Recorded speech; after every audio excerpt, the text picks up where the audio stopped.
میں دعوت دوں گی سسٹر رشمی ہنس کو کہ وہ آئیں اور اس کلمے کی تفصیل چرچ کے سامنے پیش کریں۔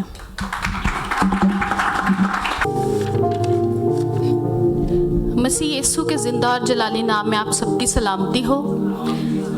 سب سے پہلے میں اپنے خداوند خدا کا شکر کرتی ہوں جس نے مجھے یہ موقع دیا، اور پھر میں اپنے پاسٹر صاحب کی شکر گزار ہوں جنہوں نے یہ اپرچونٹی دی۔ آئے ہم کلام میں سے یوحنا کی انجیل اس کا 19 باب اور اس کی 28 آیت کو دیکھتے ہیں۔ اس کے بعد جب یسوع نے جان لیا کہ اب سب باتیں تمام ہوئیں تاکہ نوشتہ پورا ہو تو کہا، میں پیاسا ہوں۔ عزیزو، یسوع کا یہ کلمہ میں پیاسا ہوں، اسے جسمانی دکھ کا کلمہ بھی کہتے ہیں۔ یسوع نے یہ الفاظ اس وقت کہے جب وہ صلیب پر تھے۔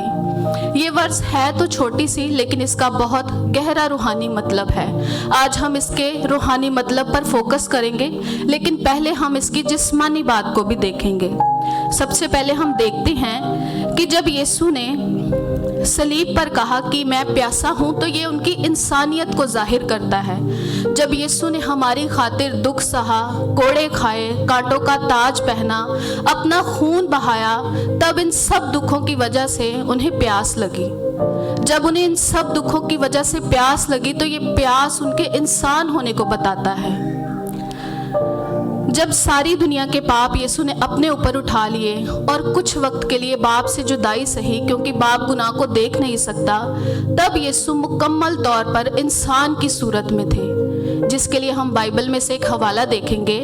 فلپیوں کا خط اس کا 2 باب اس کی 7 اور 8 آیت، جس میں یوں لکھا ہے، بلکہ اپنے آپ کو خالی کر دیا اور آدم کی صورت اختیار کی اور انسانوں کے مشابہ ہو گیا اور انسانی شکل میں ظاہر ہو کر اپنے آپ کو پست کر دیا اور یہاں تک فرما بردار رہا کہ موت بلکہ صلیبی موت گوارا کی۔ عزیزو، یہ حوالہ ہمیں بتاتا ہے کہ یسوع ہماری خاطر انسان بنے، ہماری ہی خاطر انہوں نے دکھ سہا اور ہماری ہی خاطر انہوں نے صلیبی موت گوارا کی۔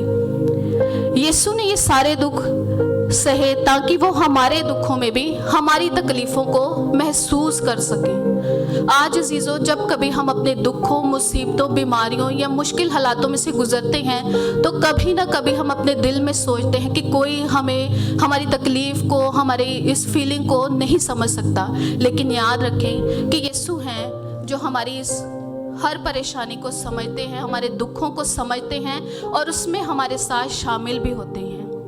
ان کی یہ پیاس بتاتی ہے کہ وہ ہماری انسانی حالت کو سمجھتے ہیں۔ یہ دکھ، یہ پیاس انسانی کمزوری کا اظہار ہے، کیونکہ خدا جانتا ہے کہ انسان بدن میں کمزور ہے، اسی لیے اس نے ہمارے لیے دکھ سہا۔ ہاللیلویا۔ دوسری بات ہم دیکھتے ہیں کہ نبوت پوری ہوئی۔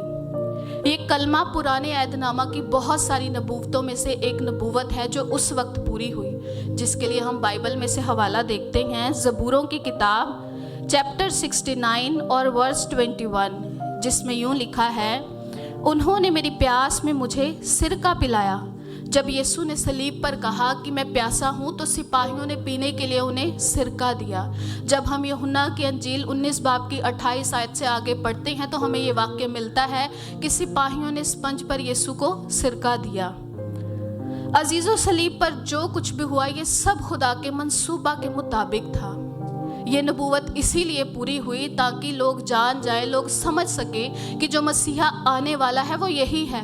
اسی لیے یہ نبوت پوری ہوئی اور خدا کا کلام جو اس نے کئی سال پہلے کیا تھا وہ اس وقت پورا ہوا۔ ہاللیلویا۔